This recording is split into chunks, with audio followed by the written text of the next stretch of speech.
Ce matin-là, un zèbre avait décidé de rester seul, et cette décision allait peut-être lui coûter la vie. Dario avait repéré l'animal depuis son véhicule, en effectuant sa patrouille habituelle dans le parc de Luangwa, en Zambie. Cette silhouette rayée se tenait seule en plein espace ouvert, sans bouger, sans brouter, sans rien faire. Le troupeau auquel elle appartenait était encore visible au loin, s'éloignant lentement. Mais le zèbre ne cherchait pas à le suivre. Dario coupa le moteur et observa. Il y avait dans cette immobilité quelque chose d'inhabituel, une absence de réaction que Dario reconnut immédiatement. Il l'avait déjà vu chez des animaux en difficulté. Un rangeur expérimenté apprend vite qu'il faut parfois regarder longuement avant de comprendre ce que l'on voit vraiment. Le zèbre ne cherchait pas à fuir. Il ne cherchait pas non plus à rejoindre ses congénères, pourtant visibles à quelques centaines de mètres. Il restait là, planté dans l'espace ouvert, comme si l'effort de marcher était devenu trop grand pour lui. Dario nota l'heure dans son carnet et décida d'attendre, de regarder, d'évaluer. Le troupeau disparut derrière une ligne d'arbres et d'herbes hautes.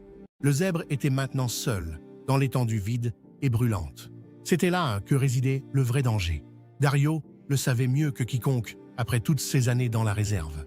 Un animal isolé, visible de loin, devenait rapidement une cible pour les prédateurs qui patrouillaient la zone. Comme pour confirmer cette pensée, des lions apparurent à l'horizon. Ils se déplaçaient avec la lenteur calculée de ceux qui ont tout leur temps. Des lions vigoureux, avançant côte à côte, le regard fixé vers le zèbre immobile. Dario n'intervint pas immédiatement.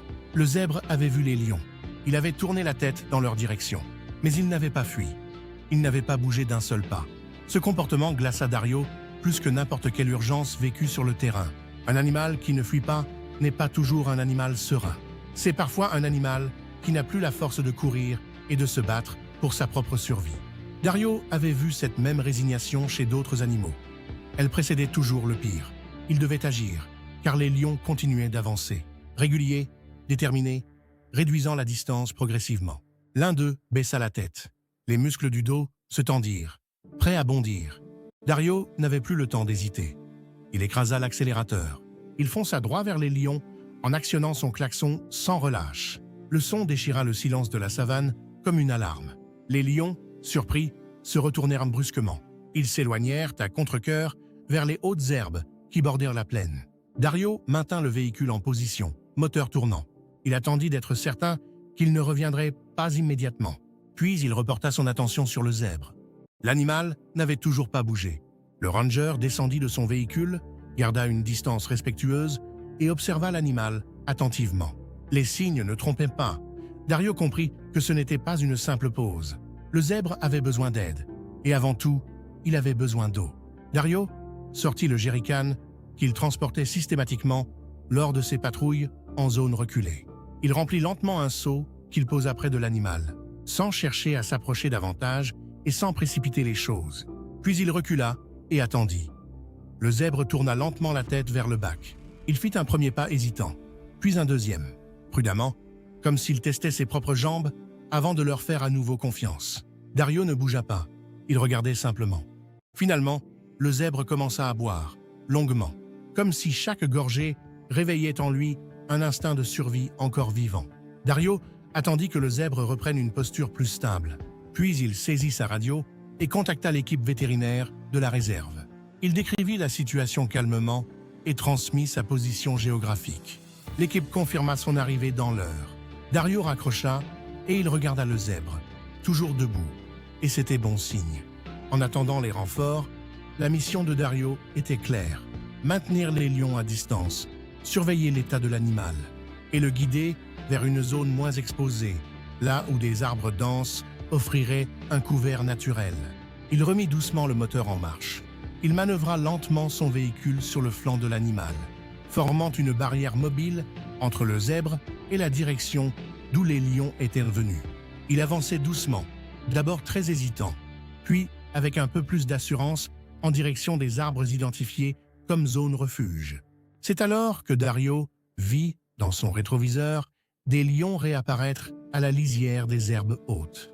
Il n'avait pas renoncé et s'était contenté de patienter, à l'abri des regards, avec cette patience froide qui fait d'eux des chasseurs redoutables. Dario n'hésita pas, il fit demi-tour et fonça dans leur direction en klaxonnant sans relâche. Il ne s'arrêta que lorsque les lions disparurent dans la broussaille. Dario réalisa à cet instant que sans son intervention, l'histoire aurait pris une toute autre tournure. La frontière entre la vie et la mort dans cette savane tenait parfois à quelques secondes. Puis Dario reporta son regard vers le zèbre qui continuait d'avancer vers l'ombre des arbres.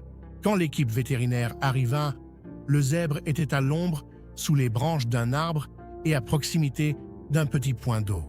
Il avait la tête haute, les oreilles en mouvement et respirait plus régulièrement qu'auparavant. Les vétérinaires évaluèrent la situation à distance et échangèrent quelques mots avec Dario. La décision fut prise rapidement. Pas d'intervention directe. L'animal avait besoin de calme, d'eau à disposition et d'un espace protégé pour récupérer à son propre rythme. Parfois, le meilleur soin que l'on puisse offrir à un être sauvage, c'est simplement de lui laisser l'espace de se rétablir par lui-même. Le soleil commençait sa descente quand Dario fit le dernier tour de la zone. Le zèbre n'était plus seul. D'autres zèbres s'étaient approchés, comme attirés par une présence familière. Ils se déplaçaient tranquillement, et parmi eux, le zèbre sauvé dans la matinée avançait au même rythme. Dario coupa le moteur et regarda la scène depuis son siège, sans bouger. Certains jours, dans la réserve, ressemblaient à tous les autres. Celui-là ne ressemblait à aucun. Dario nota tout dans son carnet. L'heure, la position, l'état apparent de l'animal. C'était son travail, et il l'aimait pour ça. Ces moments que personne ne photographiait, que personne ne publiait, mais qui changeaient tout. Quelques jours plus tard, lors d'une patrouille de routine dans ce même secteur, Dario aperçut un groupe de zèbres traversant une plaine. Il sortit ses jumelles et chercha parmi les silhouettes en mouvement. Il ne pouvait pas certifier que l'un d'eux était le même animal qu'il avait vu secouru sous le soleil de Luangwa. Mais quelque chose dans sa façon de se déplacer lui fit penser que oui, c'était bien lui. Il avait traversé ce moment difficile et il avançait à nouveau au milieu des siens, dans cette immensité dorée. La savane ne juge pas, ne console pas, n'explique rien. Elle continue, indifférente et magnifique, portant en elle des milliers d'histoires que personne ne verra jamais. Celle-ci avait eu un témoin et il avait choisi d'agir pour donner à un être vivant une chance supplémentaire. Parce que chaque vie compte, même celle d'un zèbre oublié par son troupeau au milieu d'une plaine brûlante. Si cette histoire vous a touché, abonnez-vous à la chaîne, laissez un like et partagez votre émotion en commentaire.